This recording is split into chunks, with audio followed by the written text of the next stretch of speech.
Assalamualaikum warahmatullahi wabarakatuh. Perkenalkan, nama saya Muhammad Fajar Ramadhani dari Fakultas Teknologi Pertanian. Jadi di sini saya akan menjelaskan integritas akademik. Integritas akademik adalah prinsip yang harus dipegang teguh oleh setiap individu di lingkungan pendidikan.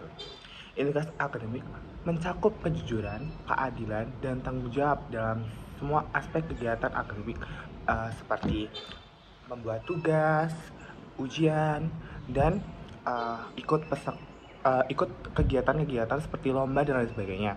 Selanjutnya, integritas akademik memastikan bahwa hasil karya akademik merupakan hasil karya keras dan pemikiran sendiri. Jadi kita harus itu adalah sebuah karya kita sendiri atau pencapaian kita sendiri, bukan hasil dari plagiarisme atau kecurangan lainnya. Cara untuk menjaga integritas akademik kita itu ada seperti kita harus paham terhadap diri kita sendiri, kita harus lebih mengekspos dan lebih suka membaca kayak artikel-artikel dan lain sebagainya. Dan selanjutnya, selain itu, menetapkan pentingnya pendidikan mengenai etika akademik sejak dini agar supaya mahasiswa lebih percaya diri dan tidak melakukan kecurangan yang ada seperti di akademik, seperti di saat ujian mencontek dan mereka menggunakan AI untuk mengerjakan suatu proposal dan lain sebagainya.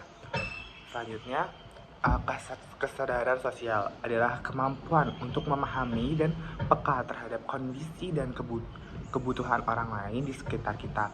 Jadi kita harus sebagai mahasiswa kita harus aware terhadap lingkungan sekitar dan maupun di lingkungan sekitar kampus maupun di lingkungan masyarakat kita.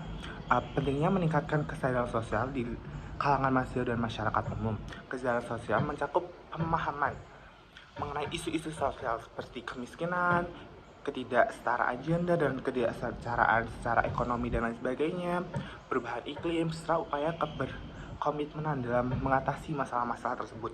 Jadi kita harus aware terhadap ekonomi, terhadap lingkungan di sekitarnya.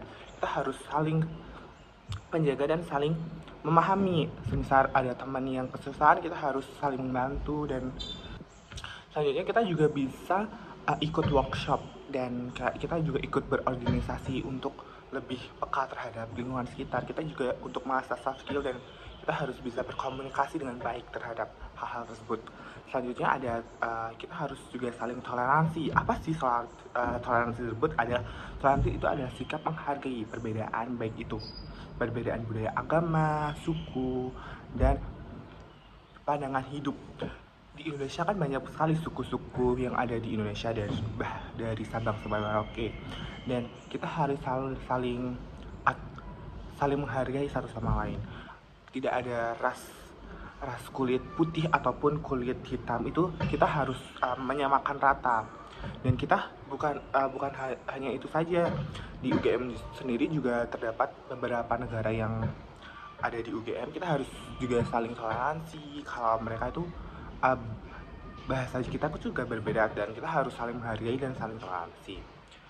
Soalnya pentingnya pendidikan mengenai toleransi dan multikulturalisme sejak dini itu untuk apa sih? Agar generasi muda dapat tumbuh dengan pemahaman dan penghargaan terhadap perbedaan. Selanjutnya ada bagaimana sih caranya untuk meningkatkan toleransi dan multikulturalisme ini? Di antaranya adalah seperti terlibat dalam kegiatan budaya, mengikuti program-program pertukaran pelajar, dan membuka diri untuk belajar tentang budaya-budaya dan tradisi yang lain. Selanjutnya, selain itu, kita juga menetapkan pentingnya dialog dan komunikasi terbuka antara berbagai kelompok masyarakat agar tetap saling pengertian dan supaya kita tuh paham. Dan kita kan makhluk sosial, jadi kita harus saling tegur sapa salam, dan kita harus juga saling membantu antara satu sama lain. Oke, terima kasih.